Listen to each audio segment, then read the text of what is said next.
আসসালামু আলাইকুম। আমার পাকের ঘর চ্যানেলে আপনাদের সবাইকে জানাচ্ছি স্বাগতম। আজকে আমি আপনাদের জন্য নিয়ে এসেছি সার্ডিন ভুনা। এটা একটি সার্ডিনের ক্যান যেটা ইউকে বা ইউকের যে বাইরের কান্ট্রিগুলো আছে সেখানে আপনারা খুব সহজেই অ্যাভেলেবল পেয়ে যাবেন।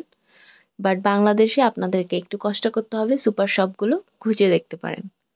এটা হচ্ছে একটি মাছের ক্যান যেখানে অলরেডি কুক করা কিছু মাছ তেলে অথবা টমেটো সসে ডিপ করা থাকে।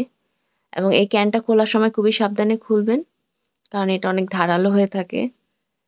এখানে আমি যে মাছটা নিয়েছি এখানে ১২৫ গ্রামের মতো আছে। আমি এখন এই টমেটো সসটা ওয়াশ করে ফেলবো, কারণ আমার কাছে টমেটো সস সহ তরকারিটা রান্না করা ভালো লাগে না। আমি চেষ্টা করি মাছগুলোকে আবারও ভালো মতো ক্লিন করে তারপর রান্না করতে। বাট যারা এদেশের নাগরিক তারা কিন্তু এই মাছটাকে আর কুক করে না। তারা এখান থেকে ডিরেক্ট খেয়ে ফেলে। আমি জানি না তারা কিভাবে খায়। বাট আমরা বাঙালিরা এটা পারবো না। আমাদেরকে অবশ্যই এটাকে রান্না করে খেতে হবে। এখন আমি এটাকে কি করছি, একটু ওয়াশ করে নেব। তার জন্য আমি এখানে একটি বাটিতে পানি নিয়েছি এবং টমেটো সস থেকে মাছগুলোকে তুলে নিচ্ছি। এটা খুবই সাবধানতার সাথে ওয়াশ করতে হবে, কারণ এইটা অনেক নরম হয়ে থাকে। আপনারা দেখতে পাচ্ছেন এখানে কিছু আঁশ আছে। তাই এই আঁশসহ রান্না করাটা আমার পক্ষে পসিবল না। তাই অবশ্যই আমি এটাকে ওয়াশ করে নিবো, আপনারাও ওয়াশ করে নিবেন। আমি খুব সাবধানতার সাথে ওয়াশ করে নিচ্ছি, কারণ এখানে মাংসগুলো খুলে চলে আসে নয়তো। এটাকে বেশি ওয়াশ করা লাগবে না। জাস্ট আঁশগুলো একটু খুলে নিলেই হয়ে যাবে।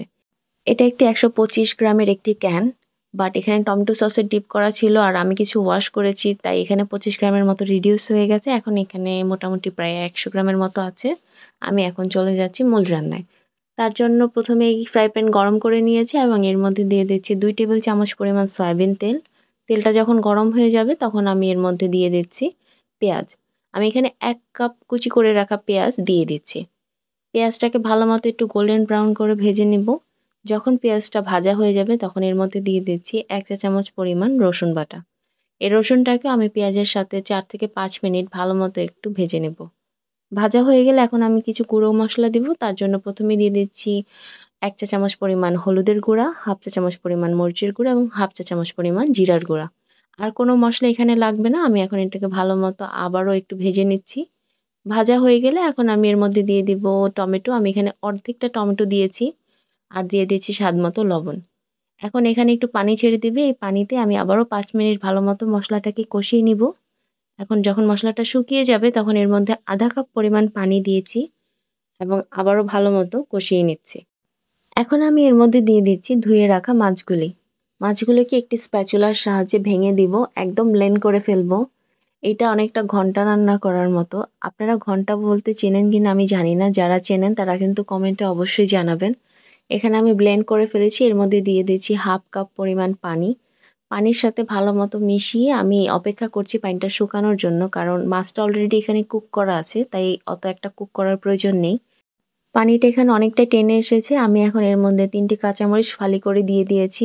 এবার কাঁচামরিচটাকে ভালোমতো একটু মিশিয়ে নিচ্ছি এবং চেষ্টা করছি পানিটা একবারে শুকিয়ে যাওয়ার জন্য। পানিটা শুকিয়ে গেলে এখন এর মধ্যে দিয়ে দিচ্ছি ধনিয়া পাতা কুচি। আমার এই রান্নাটা এই পর্যায়ে হয়ে গেছে। আমি এখন এটাকে পরিবেশন করে নিচ্ছি। আশা করছি আজকের এই রেসিপিটি আপনাদের ভালো লেগেছে। যদি ভালো লাগে অবশ্যই ভিডিওতে একটা লাইক এবং আমার চ্যানেলকে সাবস্ক্রাইব করবেন। আমরা যারা ইউকেতে থাকি অথবা দেশের বাইরে থাকি, তাদের জন্য জব করে রান্না করাটা খুবই কষ্টের। কিন্তু এরকম সার্ডিন থাকলে খুব সহজেই, খুবই দ্রুত, অল্প সময়ে রান্না করে ফেলা যায় এবং কোনো ঝামেলাই থাকে না। আজকের এই রেসিপিটি যদি ভালো লেগে থাকে তাহলে অবশ্যই ফ্রেন্ডস এবং ফ্যামিলির সাথে শেয়ার করতে ভুলবেন না। এবং ভিডিওতে অবশ্যই বেশি কমেন্ট করবেন। সবাই আমার জন্য দোয়া করবেন। আপনারাও সুস্থ থাকবেন, ভালো থাকবেন। আল্লাহ হাফেজ।